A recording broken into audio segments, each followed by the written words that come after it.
Bueno, bienvenidos a un nuevo encuentro de estas conversaciones con FEDIAP. Como siempre contamos en estos tiempos, nosotros en FEDIAP estamos muy interesados en encontrarnos con distintas personas que tengan que ver con el ámbito productivo, con el ámbito educativo, para que nos cuenten un poco su vida, para que nos cuenten cuáles son sus proyectos, pero fundamentalmente buscamos dos cosas, como siempre lo decimos, que es que puedan compartir con nosotros de dónde arrancaron, de dónde vienen, cuál es su historia de vida, y fundamentalmente por qué han decidido involucrarse, digamos, formar parte de algo, un tema hoy bastante complejo en tiempos de desánimo o en tiempos que no están del todo claros. Ponerse la camiseta de algo, embarrarse, a veces no es tan fácil. Y hoy vamos a encontrarnos con Alejandra Schniedrich, que es una persona muy interesante de sus distintos perfiles profesionales, porque no tiene uno solo. Así que bienvenida, Alejandra, y muchísimas gracias en principio por compartir este rato con nosotros. Y de entrada es eso, ¿no? Que nos cuentes un poco, para aquellos que no te conocen, quién sos y de dónde venís, como dicen los uruguayos. Bueno, muy buenos días para todos. Muchísimas gracias por la oportunidad. Ya se van a dar cuenta por qué para mí es de repente tan importante estar en estos espacios. Lo primero que le pregunté a Juan Carlos, que además se llama como mi papá, así que todavía no te lo había dicho, Juan Carlos, pero para mí es muy importante tu nombre. Más allá le pregunté antes de iniciar a quién estaba destinada esta charla, porque bueno, es importante para mí conocer el público, y me dice a todos en general, a quizás los estudiantes de escuelas agrarias en especial. Y bueno, esto me hace pensar en que en su momento me llaman. Yo voy a empezar de acá, Juan Carlos, porque me Ok. parece interesante para el que esté escuchándolo.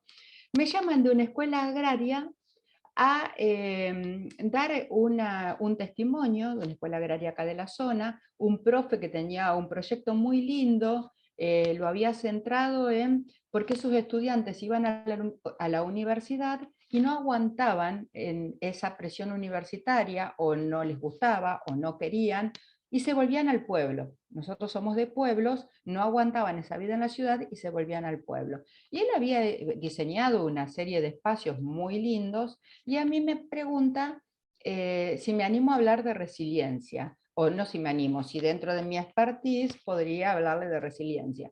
Y yo les digo que sí. Entonces desarrollo todo lo que es la resiliencia, cómo funciona en el cerebro, qué sé yo.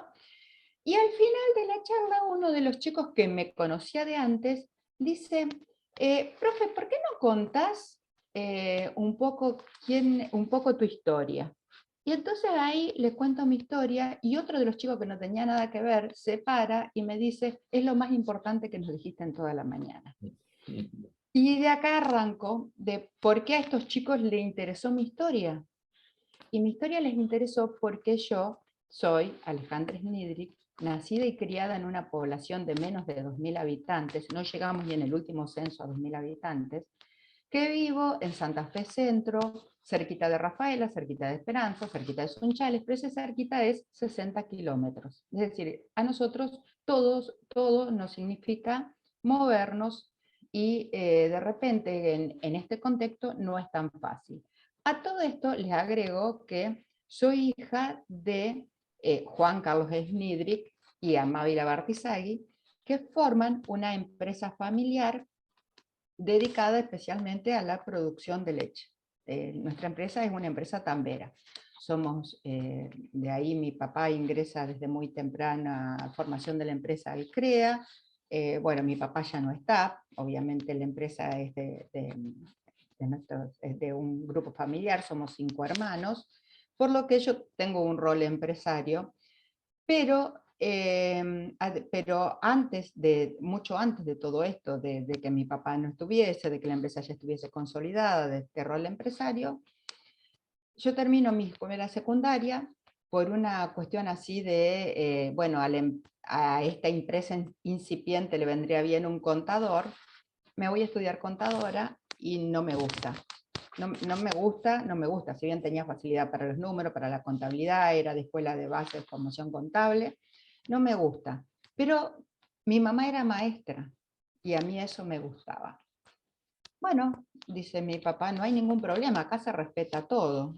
Si querés ser maestra, te vas a estudiar de maestra. Si bien me iba bien en mi carrera contable, me voy a estudiar de maestra, pero me embarazo y tengo a mi primer hija mucho antes de recibirme de maestra. Yo fui mamá a los 20 años y a los 22 años tenía 2 hijos. ¿Por qué a los chicos les llama la atención esta historia de vida? Porque yo les digo que lo importante es aprender que el tren no pasa una sola vez en la vida, que lo podés tomar todas las veces que sean necesarios, y que es un error estar formándonos en que, ay no, porque si no aprovechás esta oportunidad no vas a poder. Es decir, siempre se puede, siempre hay oportunidades. Bueno, obviamente, como mamá y ya docente recibida, empiezo a trabajar en la escuela y a la vez trabajo en la empresa. En la empresa, por mi trabajo en la empresa y por mi vínculo con CREA, siempre, digamos, conociendo esto de lo que es la metodología CREA, que no vale la pena explicarla acá, quizás lo tendría que hacer en otro momento, pero es una metodología de trabajo en equipo. Cuando me toca trabajar en escuelas rurales, escuelas primarias rurales, me encuentro con personas que pensaban parecido a mí, y acá en la provincia de Santa Fe las escuelas primarias rurales son escuelas de mucha soledad, no son como en otros lugares escuelas donde hay más de un personal. Está el director solito que se arregla con darle clase a todos los chicos, hacer toda su gestión con la cooperadora y la limpieza de la escuela y todo lo demás. Entonces, en esa soledad empiezo a generar grupos de directivos de escuelas rurales. Y ahí nace un poquito esto de, bueno, planificamos juntos, nos agrupamos, y esto de un primer inicio donde nadie hablaba de trabajo en red, y solamente intuitivo, copiado obviamente de CREA, pero muy intuitivo, y de esto les estoy hablando de por allá de finales de los años 80, a principios de los años 90. Bueno, transcurre la crianza de mis hijos y después recién de esto, en el año 2004, participo de un congreso CREA que fue muy, pero muy impactante. Fue el congreso en el que Oscar Alvarado plantea en CREA esta apertura hacia la comunidad. Decía, bueno, hay que trabajar tranqueras afuera, nos decía Oscar Alvarado. Una persona muy importante y de mucho compromiso social, que lamentablemente falleció muy joven. Pero nos marcó mucho, es decir, falleció joven, pero dejó mucho. Bueno, ahí se forma esta comisión EduCREA, por lo que los miembros CREA empezamos a trabajar en educación. Admito que empezar a trabajar en EduCREA me despertó el interés, si bien siempre lo tenía, pero me parecía como que ya no era para mí, como que era difícil, el interés de seguir formándome. Fue por eso que, bueno, después seguí formándome, hice una especialidad en la Universidad de San Andrés, después hice una maestría cursé una maestría en la Universidad Nacional de Rosario, en la UNR, bueno, y eso para contarles mi formación de base. Pero siempre el trabajo estuvo puesto en la parte de la ruralidad, porque yo vengo del medio rural. En CREA, en un momento, aparecen los primeros grupos CREA Escuela, pero si ustedes piensan, yo ya le hablé de una semillita que había puesto 15 años antes, sin saber que esto podría llegar a tener importancia. Sí la tuvo, estos agrupamientos sí lo tuvo en nosotros, ¿no? Nos ha fortalecido mucho y nos ha empujado a formarnos como directores de escuela rural, y bueno, esto que les digo de ir a San Andrés ya fue el moño, pero de un montón de formaciones anteriores.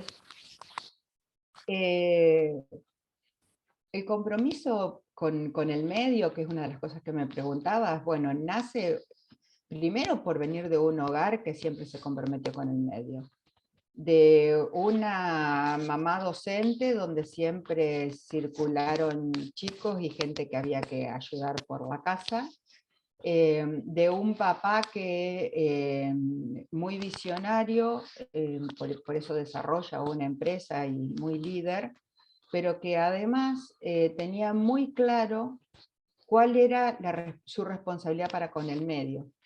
Llega un momento donde en esta zona mucho se convierte en soja, se conoce bien la historia de cómo la actividad sojera invade a la actividad agrícola-ganadera, y estuvimos tentados como empresarios a decir, bueno, nos vamos a la soja, porque en ese momento mi papá ya estaba como delegando un poco la empresa, nos vamos a la soja porque significa que nos significa mucho menos trabajo, mucho menos gente a cargo, y mi papá nos pega un freno terrible.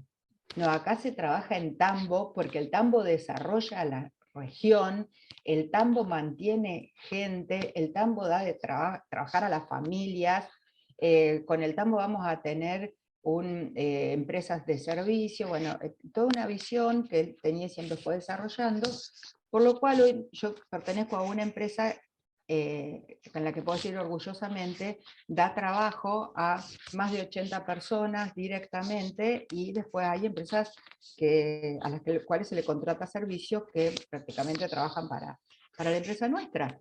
Y eso, por ejemplo, si nos hubiésemos ido hacia otra actividad, no pasaría.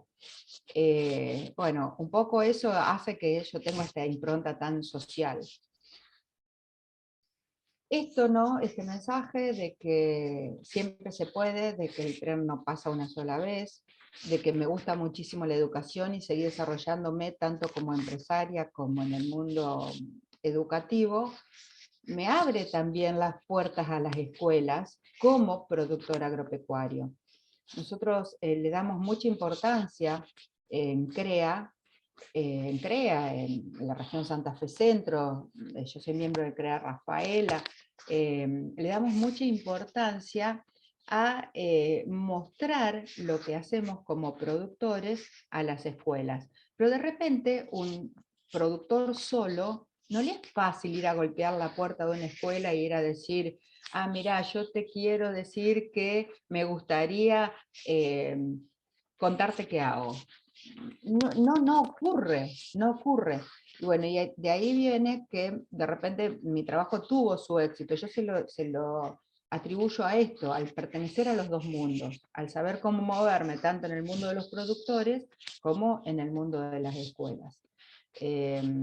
Yo ya hoy por hoy soy una docente jubilada, trabajo en fundaciones, he trabajado en diferentes provincias, me gusta muchísimo, conozco las escuelas de montaña de Jujuy, conozco las escuelas de isla de Corrientes, y donde me puedo meter en un rinconcito en una escuela alejada, lo hago.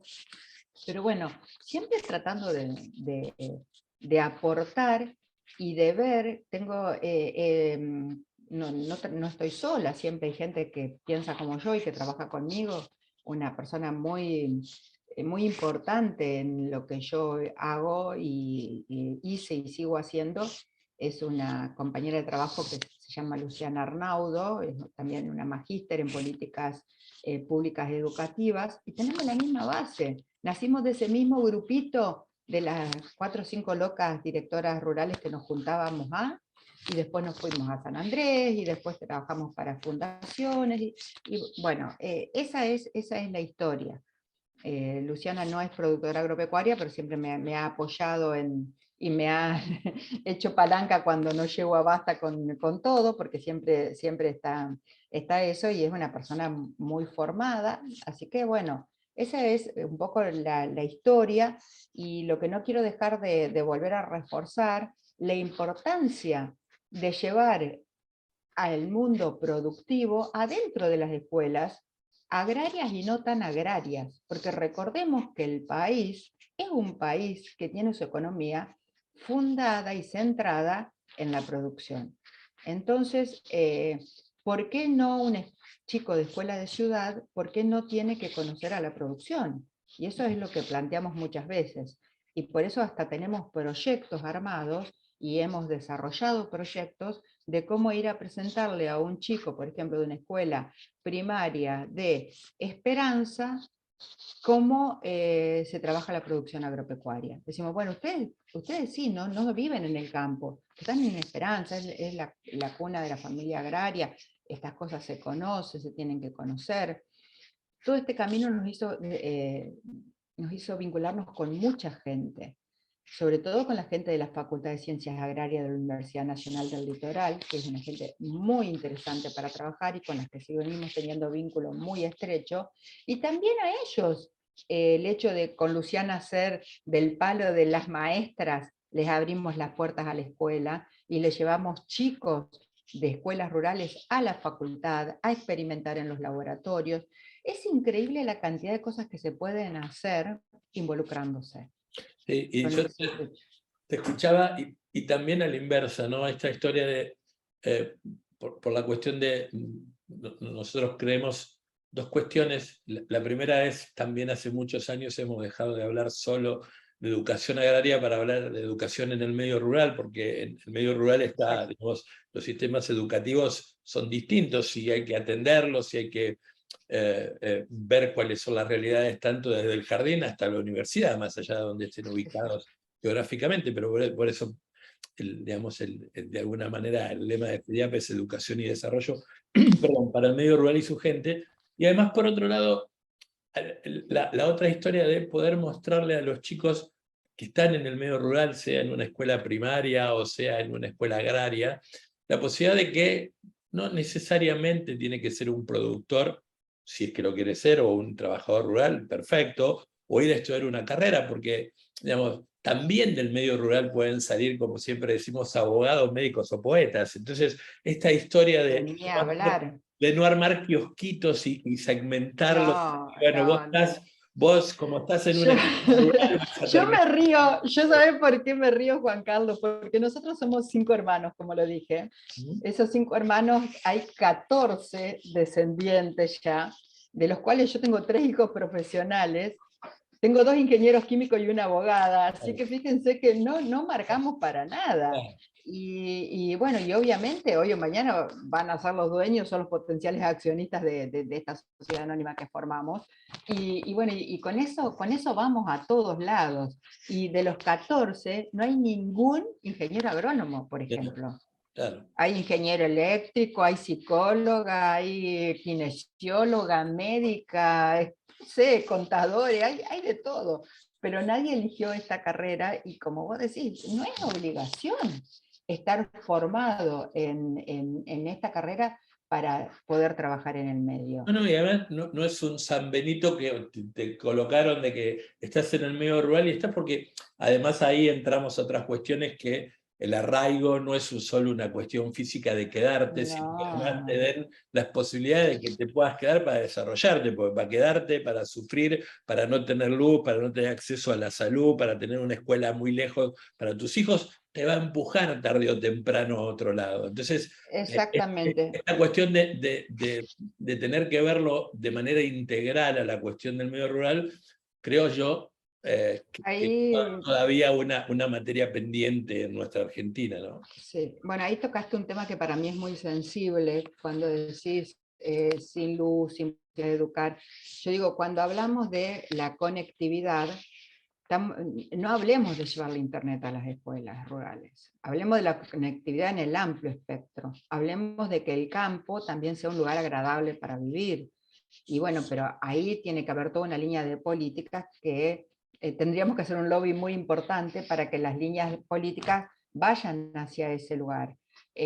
Yo, por ejemplo, puedo vivir y desarrollarme plenamente en mi medio, que es urbano-rural, porque estos son 25 manzanas. Yo vivo en un pueblo 5x5 que ahora, dado el desarrollo, hizo 2 barrios satélites, uno al norte y otro al sur, para hacer una idea de lo pequeño que es, pero vivo conectada, porque tengo rutas, porque tengo con qué moverme, porque tengo internet, porque tengo... y puedo vivir acá. Y bueno, de mis 3 hijos, una que vive acá y trabaja y va todos los días a Sunchales y tiene ruta y los días que no va tiene internet. Pero, ¿qué estamos haciendo? Esto porque es Santa Fe Centro y yo le estoy hablando de un lugarcito así, pero ¿qué estamos haciendo con los otros lugares más lejos? para que la gente no vaya. A lo mejor me voy de tema, pero a mí me preocupa muchísimo la cantidad de gente que vive en las villas de emergencia, en las zonas, bueno, en los aledaños de las grandes ciudades. en los aledaños de las grandes ciudades. Y bueno, como también hago algunos trabajos con la iglesia, en algún momento he ido a visitar zonas muy pobres acá en la ciudad de Santa Fe, y también esto, ¿no? De preguntarle a la gente por qué vivía ahí. Y más allá de los testimonios que les puedo dar, que son muchos, una mujer me impactó terriblemente porque era muy parecida a mí físicamente. ¿Se entiende? Una alemana así, alta, rubia, todo, viviendo ahí, obviamente muy deteriorada ella, a pesar de que era más joven que yo, y dice, no sabe lo que pasa, señora, que nosotros vivíamos allá en el Chaco metidos, pero a mí se me murieron 3 hijos porque yo no llegué al hospital. Entonces yo le dije a mi marido, vamos a tomarnos el tren y nos vamos a bajar cerca de un hospital.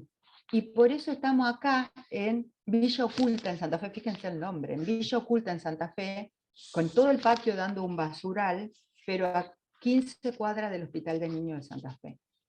Entonces, miren lo que moviliza a la gente. Después les puedo contar de que no tenían luz, de que no tenían, pero se me murieron 3 hijos porque no llegué al médico. Entonces, ¿qué estamos haciendo con el medio rural? Sí. ¿Qué acceso a la salud, más allá de la educación y a todo lo demás, le estamos brindando? Ahí... Su tema, te escuchaba, me recordaba, no importa cuál, un día hablando con un ministro, hace unos cuantos años, de educación de una provincia del noreste, nos preocupaba porque habían empezado a generar ofertas de educación secundaria y terciarias en pueblos muy chiquitos, así como el donde vos vivís, pero de una manera meteórica, para utilizar un término metafórico medio raro, ¿no? Y a nosotros nos sorprendía porque en realidad, digamos, uno podía tener una lectura y decir, bueno, qué bueno que están preocupados por generar ofertas educativas en pueblitos muy chiquitos, que después había que ver cuál era la calidad, porque sobre todo cuando avanzabas en los terciarios no había ningún estudio de factibilidad, y vos decías, me acuerdo por ejemplo en un pueblo de 5.000 habitantes, me acuerdo del pueblo, un pueblo de 3.000 habitantes que le habían puesto una tecnicatura superior en bromatología. Yo le preguntaba cuántos chicos iban, y decía 20 chicos, y bueno, al segundo año, a la segunda corte, ¿a dónde terminan esos pibes? Porque en realidad, digamos, es bueno que haya esto. Y hablando con ese ministro en una provincia del noreste del país, me decía, en realidad el gobernador lo que quiere es que se generen muchas ofertas para que se queden ahí y que no vengan a engrosar el Gran, que era el nombre de la capital de la provincia. En realidad, claro, decía, no es para nada, no es para nada admirable lo que están haciendo, porque lo están condenando a una cuestión compleja.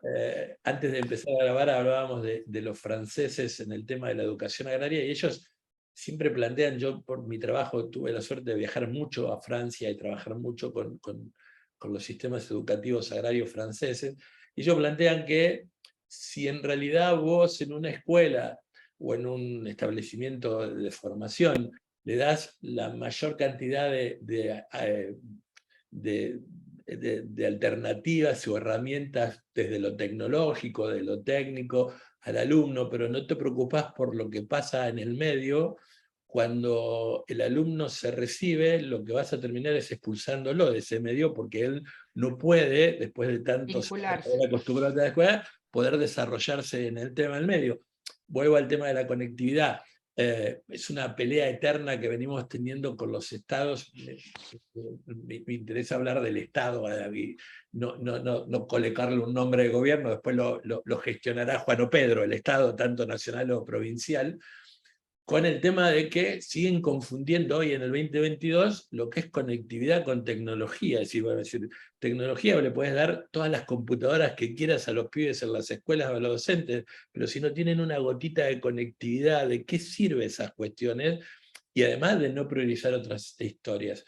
Te quería preguntar que en esta historia tan interesante de tu perfil, que lo podés mirar de los dos lados, y a veces es difícil abstraerse porque justamente lo mirás desde el lado productivo y desde el lado educativo, por tu experiencia de vida, por tu formación, por tus vivencias, como lo contabas. ¿A quién le cuesta más no empatizar? Porque muchas veces uno cuando empieza a ver algunas cuestiones empatiza, pero ¿a quién le cuesta más involucrarse, relacionarse al productor, al sistema productivo para formar parte de una estructura que pueda trabajar o apoyar o potenciar un proyecto educativo en la zona, o al docente o al profe para abrir la tranquera de la escuela? Según tu mirada, que reitero, está muy empapada de ver estos dos lados, ¿a quién es el que le cuesta más? Bueno, obviamente te encontrás con las dos cosas, ¿no? Yo creo que el productor depende de cada productor y de la responsabilidad con su medio social que haya desarrollado, y también depende de su actitud. Por eso muchas veces el trabajo mío fue hacer como una preparación previa, es decir, no podés entrar a una escuela y decirle a un productor, no podés entrar a una escuela y decirle, yo te vine a traer, no, vos tenés que entrar a una escuela y decir, te vengo a preguntar qué necesitas, qué te puedo aportar, en qué puedo ayudar. Es decir, la escuela va a abrir las puertas al productor si el productor va como una persona que ofrece una ayuda. Y por el lado de las escuelas, te digo que en general, no sé si será casualidad o qué, pero me encuentro con escuelas que tienen mucho interés en estar vinculadas con los productores. Sobre todo este último tiempo, porque se han dado cuenta que ellas no pueden tener la tecnología que tienen los productores. ¿Se entiende? No pueden tener sembradora satelital, no pueden tener tambor robot, no pueden tener todos los animales, o no pueden tener los animales chipeados, no pueden tener... Entonces, ¿dónde pueden llevar a sus estudiantes para prepararlos bien a ver todos estos sistemas productivos? Si bien las escuelas tienen sus entornos productivos que son sumamente útiles, pero no pueden acompañar la tecnología que desarrolla un productor. Obviamente hay productores que pueden desarrollar tecnología y productores que quizás también se tuvieron que quedar con la tecnología, pero para mí es más fácil que la escuela diga sí voy, que el productor le diga bueno, dale, vení. ¿Me entiende? Porque para el productor también significa... el productor creo que le tiene miedo al ingreso de la escuela. ¿Y cómo los voy a recibir? ¿Y qué les puedo ofrecer? ¿Y qué les voy a decir? ¿Y cómo será? Bueno, entonces para eso necesitamos más gente que haga estos nexos entre los dos mundos, ¿no? Entre que diga, tranquilízate, mira, esto es muy fácil, armamos así, así, así, los objetivos que tienen los docentes es nada más que este y este, fíjate que vos con las cosas que tenés se lo podés brindar, y se allanan todos los caminos. Sí, pero bueno. no, es muy interesante eso, porque hay veces que hay... recién voy a ser reiterativo, decía, no quería adjetivar, pero uno no sabe si puede ser un modelo mental, que también puede ser un preconcepto, puede ser una especie de mirada sesgada a un montón de cuestiones. A nosotros en particular en FEDIAP nos parece reinteresante esta historia de la vinculación, no solo porque nunca va a llegar una escuela a tener la misma tecnología de punta que hoy el sistema agroindustrial lo tiene. Nosotros lo decimos por suerte, porque en realidad eso hace que la escuela viva permanentemente interpelada a qué es lo que le muestra o le forma a los chicos. Pero además, por otro lado, porque también hay que sacar de costado esta historia de viene alguien a ayudarme porque me va a traer plata para arreglar el techo. Entonces digo, es un tema permanente, digo, mira, en realidad debería estar el Estado arreglándote el techo, bueno, la cooperadora, vemos después, o de acuerdo si de las escuelas públicas de gestión estatal o de gestión privada, veremos dónde está. Lo interesante es lo otro, es la posibilidad de que una persona que hoy tiene un determinado potencial tecnológico pueda compartir su conocimiento, lo que tiene, con los alumnos, que es muy difícil que lo puedan lograr de ver en la escuela o incluso en su propia realidad familiar o en su propia realidad local. Y eso es una riqueza inmensa, porque yo creo que la escuela de esa manera no solamente entiende, sino lo absorbe, lo toma para sí y puede aprovecharlo integralmente si es muy, si es muy bicha, si es muy viva, Hábil, o el sí. Es directivo. hábil para captar el entorno y el Totalmente. contexto. Y el productor creo que empieza a entender que forma parte de una red, de una estructura que también él puede aportar cosas. Porque Es un seguramente. ecosistema social, porque Totalmente. todos nos beneficiamos de todos. Es decir, Exactamente.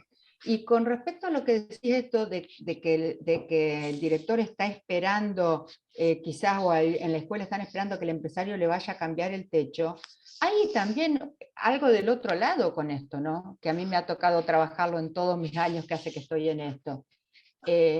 Esto no es limpiarte la conciencia dándole 2 mangos a la escuela. No, bueno, claro. Acá, es decir, yo le digo a los que se lavan la conciencia dando plata, no, querido, no es plata.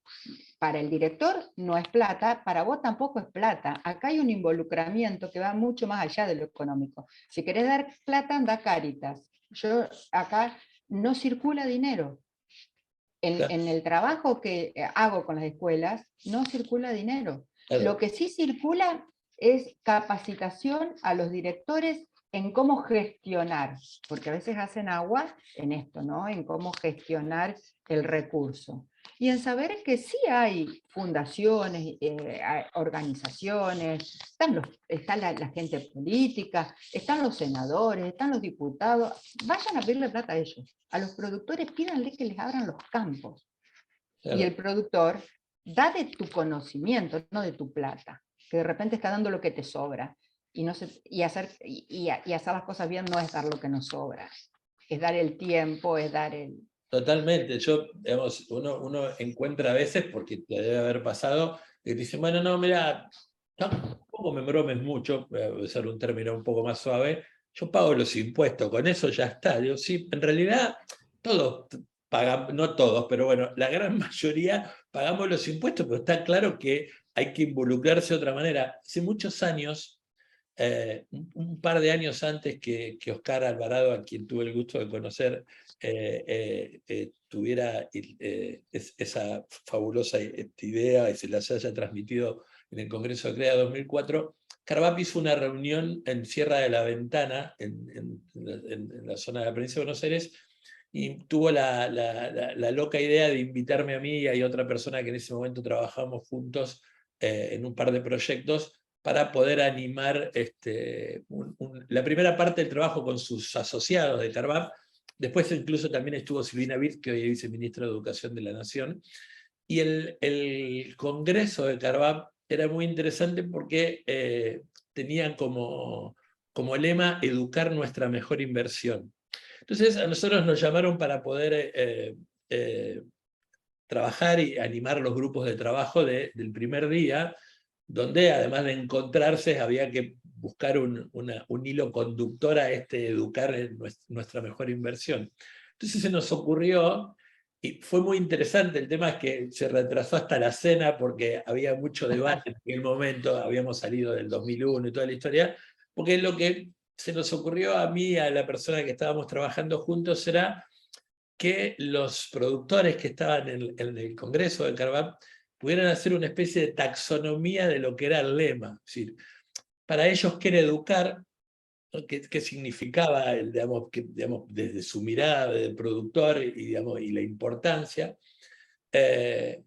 ¿Cuál era lo que ellos creían como nuestra mejor, como nuestra, ellos, su sentido de pertenencia a la organización donde estaba?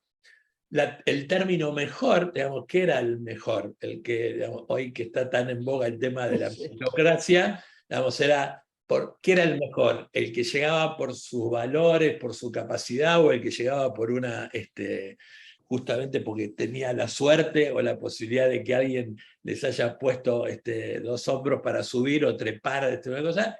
Y inversión, para ellos, ¿qué era la inversión? Si era solamente poner el dinero en los impuestos o era involucrarse en otras cuestiones que quizás le costaba un poco del bolsillo de él, pero que iba a redundar en un montón de cosas. Bueno, fue una experiencia muy interesante, porque justamente te encontrás en esta historia de que la gente, esta historia de lavar su conciencia con dinero. Es decir, a nosotros lo que nos tiene que interesar es que cada vez haya más gente que esté dispuesta a compartir con los otros su conocimiento, la posibilidad de que muchos aprendan.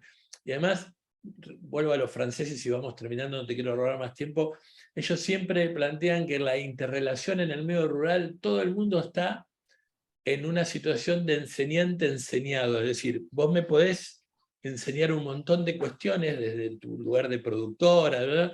Pero yo también puedo volcarte algunas experiencias que te pueden servir en el medio.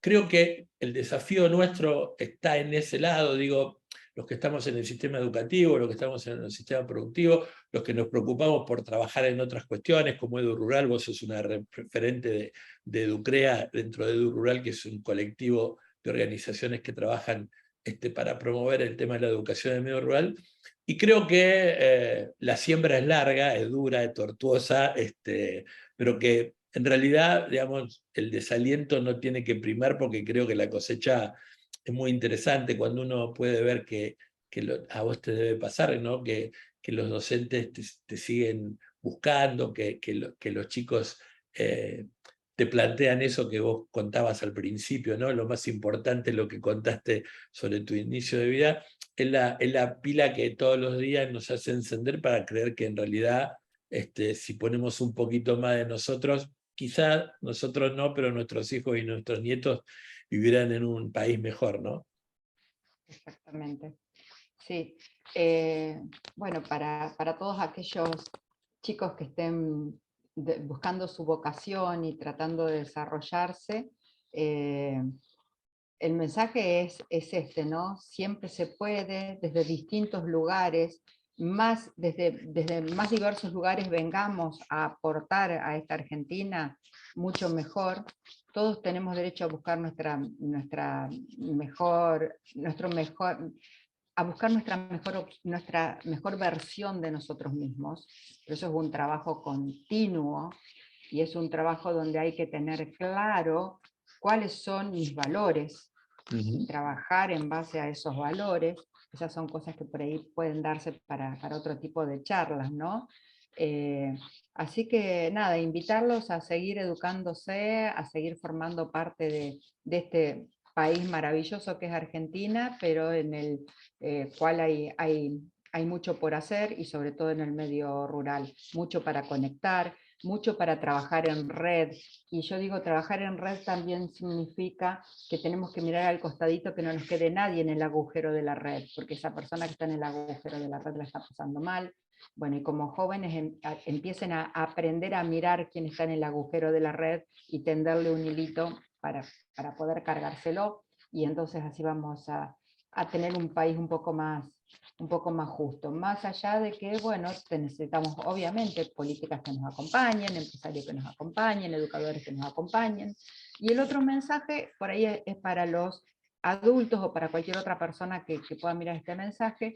Hay dentro de los docentes excelentes docentes y malos docentes.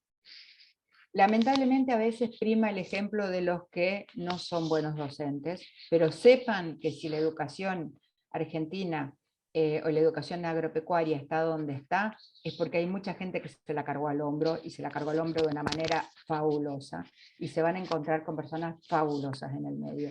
Y en los empresarios también. Hay empresarios egoístas que solo piensan en su empresa, y hay empresarios que están dispuestos a cumplir con no es cumplir, a abrirse a esta responsabilidad. Yo he oído a mucha gente decir, no quiero ser un empresario rico en un mundo pobre, y a brindar un montón de cosas para que su mundo sea un poco mejor, al menos el mundo de su contexto.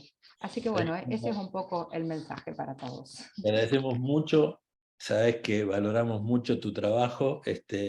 Nos interesaba charlar un ratito con vos, no robarte mucho tiempo, pero reitero, perfil mixto tan interesante de poder tener esta mirada desde lo productivo y desde lo educativo, creo que ayuda un poco más, no solo como ejemplo, sino que ayuda un poco más a entender que las cuestiones se pueden hacer. Digamos, Nadie pretende ser ejemplo de nada, todos pero damos nuestro testimonio y cada uno después se arma como persona en base a lo que va transitando.